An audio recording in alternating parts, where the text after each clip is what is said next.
Now, one of the keywords which is talked about is the params keyword. Now, what exactly is a params keyword? Now, in order to understand the params keyword, first let's try to understand this small sample example which I am flashing on the screen at this moment.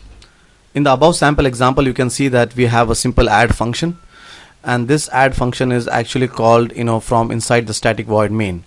And currently this add function actually takes two numbers, num1 and num2, and it basically gives back the addition of these two numbers.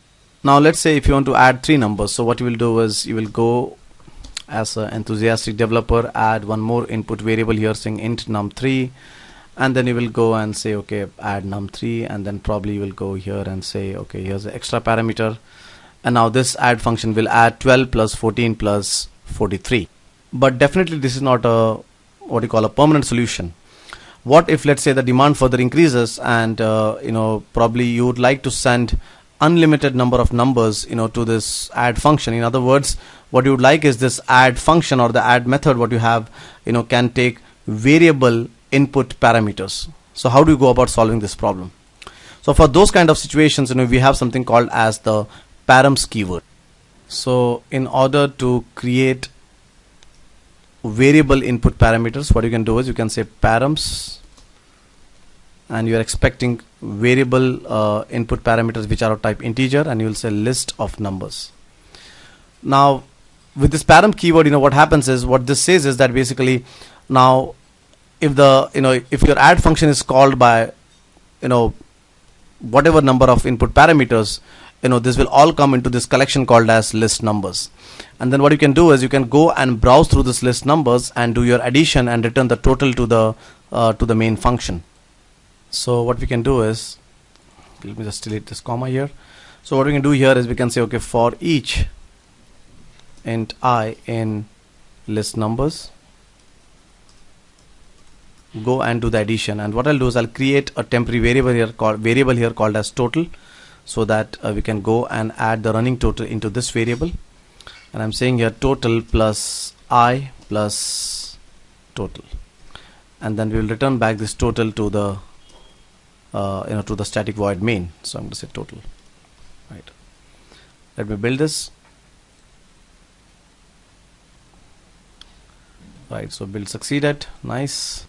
So let me just go and put a debug point here, and let's go and execute this program here. So there it goes. And let me just step in.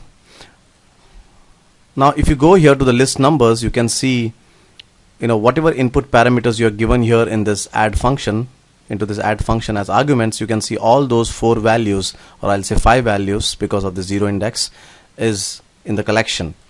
And then we are going and browsing through the collection, and then we are doing the total here. And if you come out right, you will find that the y variable has the total, that is 12 plus 14 plus 43 plus 34 plus 56 is equal to 159. In the same way, if you go and put probably one more parameter, it doesn't matter now. Why? Because this input is now a params. So if I just go and say here must be 100, and if I again run this program, now let me again go and step into the add function. And now if you go to your list here, you can see that there is one more entry here in the list numbers collection called as 100. So in other words, what you have achieved here now is basically irrespective of how much parameters comes to your add function, you will be able to receive it. So in other words, the params keyword help you to helps your function or the methods to create a dynamic input parameters. So in other words, wherever you are having constraints saying that my input parameters are not fixed, then you can go and define the params keyword and the data type. So I hope that you have enjoyed this. So in this section we saw that what is the use of the params keyword. Now whatever video you have seen, right, is just a glimpse of what we have done. So in case you are interested in our video package, you can go to our site, that is www.questpon.com. You can call on this number and you can ask the complete DVD package what we have.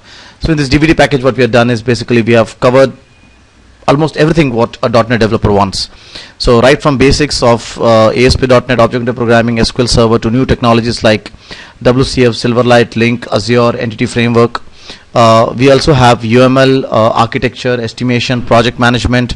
There is a complete invoicing project end to end which is covered, so that you can get a better feel of how to actually create projects in a systematic manner.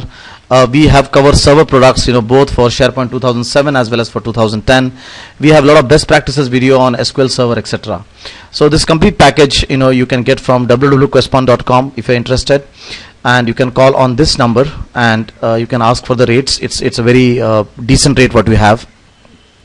In the same way, as compared to the videos, we also have one more product with us, that is our interview question books. So we have different kinds of interview question books, right from .NET interview questions to SQL Server interview questions, SharePoint interview questions, BizTalk interview questions, etc. So in case you are interested in the books part, you can call on these numbers as per your location. So you can see these numbers on the board at this moment. So I hope that you keep enjoying the videos, you keep seeing our site, and I hope that you gain more knowledge. Thank you very much.